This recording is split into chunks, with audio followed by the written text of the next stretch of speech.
Halo, selamat datang di Ohara Labs. Di akhir arc Dressrosa, ada 7 kelompok yang bertukar cawan dengan Luffy dan menyatakan setia sebagai Straw Hat Pirate Grand Fleet.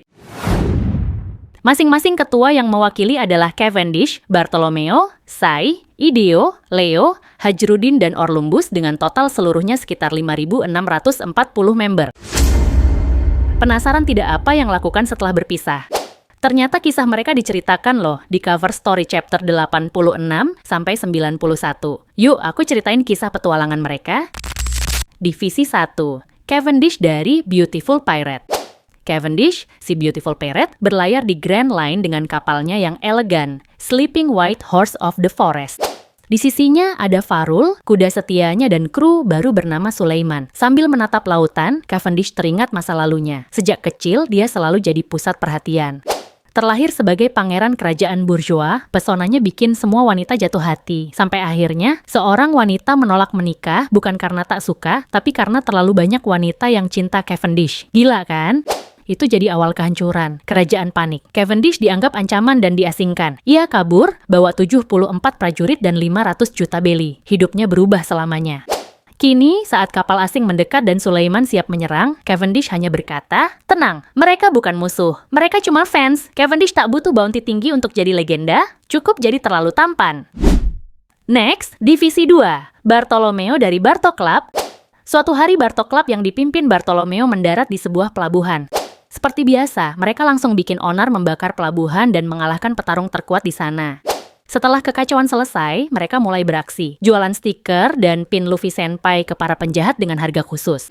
Bahkan ke penduduk pun dijual setengah harga, promosi besar-besaran demi menyebarkan nama Straw Hat Pirates. Tapi tiba-tiba, mereka melihat bendera Red Hat Pirate berkibar tanda wilayah itu milik Shanks, sang Yonkou.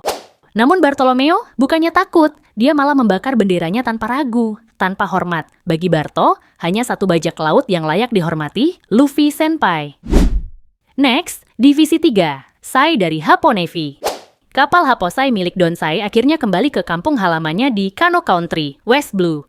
Di sana dia disambut oleh tunangannya, Uholisia, yang mengabarkan bahwa tanggal pernikahan mereka sudah ditetapkan. Tapi Sai punya kabar berbeda, dia ingin membatalkan pertunangan itu. Uholisia murka, Sai langsung dihajar, bukan cuma olehnya, tapi juga oleh anak buahnya.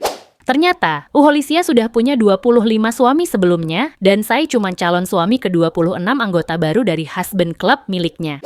Namun akhirnya Sai memilih cintanya yang sejati, Baby 5. Mereka pun menikah dalam suasana bahagia, ditemani oleh Chinjao dan Bu, yang turut merestui momen spesial itu. Next, Divisi 4, Ideo dari Ideo Pirate. Saat berlayar dengan kapal pemberian Orlumbus, Ideo dan aliansi bela dirinya, XXX Gym Martial Arts Alliance, melihat dua kapal sedang bertempur sengit di tengah laut. Tanpa basa-basi, mereka naik ke kedua kapal dan menghajar semua orang. Setelah pertempuran usai, mereka baru sadar, itu adalah konflik panjang antara suku Long Arm dan Long Leg, pertikaian ribuan tahun yang tak kunjung selesai. Daripada ikut ribut, Ideo dan tim justru dapat ide unik. Mereka gabungkan dua kapal rusak itu jadi satu kapal baru, lalu tinggalkan semua orang yang masih bertikai di pulau terdekat. Mau damai atau terus berantem, terserah mereka. Uniknya, kapal baru itu juga jadi simbol perdamaian, karena Ideo sendiri dari suku Long Arm dan rekannya Blue Gilly dari suku Long Leg. Dan disinilah momen penting itu terjadi. Ideo Pirates resmi terbentuk. Dengan kapal baru hasil penyatuan dua dunia, mereka siap berlayar sebagai bajak laut sejati. Next, Divisi 5, Leo dari Tontata Pirate. Di Dressrosa, Leo dan para kurcaci dari suku Tontata menyampaikan keinginan mereka kepada Rebecca dan Viola. Mereka ingin menjadi bajak laut. Sebelum itu, mereka telah membantu membangun kembali kota yang hancur karena perang melawan Doflamingo. Sebagai tanda terima kasih, warga Dressrosa menghadiahkan mereka sebuah kapal dengan wajah Usopp sebagai maskot. Karena bentuknya, kapal itu dinamai The Usoland, menghormati pahlawan mereka, Usoland. Setelah semua siap untuk berlayar, tugas pertama pun datang. Mengawal anggota kerajaan ke Mary Joyce untuk sidang Levely. Tanpa ragu, kru kecil dan berani ini menjawab, "Aye, siap bertugas." Next, Divisi 6, Hajrudin dari New Giant Warrior Pirate. Suatu hari, kapal New Giant Warrior Pirates meninggalkan markas Bagis Delivery. Mereka keluar dari organisasi, padahal mereka termasuk 5 pendapatan tertinggi. Kini, mereka resmi berlayar sebagai bajak laut independen.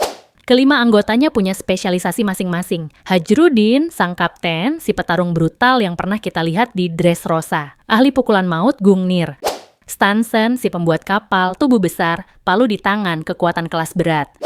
Roth, navigator tenang bersenjatakan pedang, tangkas dan tajam. Goldberg, sang koki, raksasa berbadan bulat, bawa gada berduri dan tameng seperti Homis. Dan terakhir, Gert, satu-satunya wanita. Dia dokter Tim, raksasa cantik bersenjatakan kapak. Next, Divisi 7. Orlumbus dari Yonta Maria Grand Fleet. Yonta Maria Grand Fleet di bawah pimpinan Orlumbus bersiap memulai pelayaran. Setelah mengumumkan pensiun sebagai penjelajah dari Standing Kingdom, yang langsung memicu amarah sang raja, dengan gaya perfeksionisnya, ia bahkan melipat piyama dan menyiapkan bekal rapi sebelum berlayar. Di kapal, ia dan Columbus sangat rewel soal kebersihan, sampai-sampai menghajar kru yang dianggap ceroboh. Akhirnya, dengan penuh haru dan rasa hormat, Orlumbus diam-diam mencuri 56 kapal dan kabur untuk berlayar menjadi bajak laut. Setelah di lautan, Orlumbus mulai merancang rencananya sebagai bajak laut. Misi bajak laut pertamanya pun dimulai, menyerang sebuah pulau. Namun, saat melihat kondisi penduduk yang sangat miskin, Orlumbus justru memberi mereka makanan, bukan menjarah. Akhirnya mereka meninggalkan pulau itu dengan senyum dan kebingungan, karena ternyata jadi bajak laut tak harus merampas. Terakhir, tambahan cerita dari Bellamy. Meski bukan bagian dari Straw Hat Grand Fleet, kisah Bellamy masih berlanjut. Ia tiba di sebuah kota yang dikenal sebagai pengrajin bendera terbaik di dunia. Di sana, dia pensiun jadi bajak laut dan mulai belajar jadi pelukis bendera dengan latihan keras dari gurunya. Suatu malam akhirnya Bellamy tahu rahasia kota itu. Bendera mereka dari kain anti sobek. Di akhir Bellamy terlihat kembali menggambar bendera bajak laut. Apakah ini tanda dia akan berlayar lagi? Nah, cerita sampai di sini, nakama. Gimana kira-kira petualangan mereka? Kapan ya mereka bertemu Straw Hat Pirate kembali untuk bertarung bersama? Tertarik tidak aku ceritain cover story yang lain, nakama? Tulis pendapat kalian di komentar, jangan lupa like dan subscribe ya.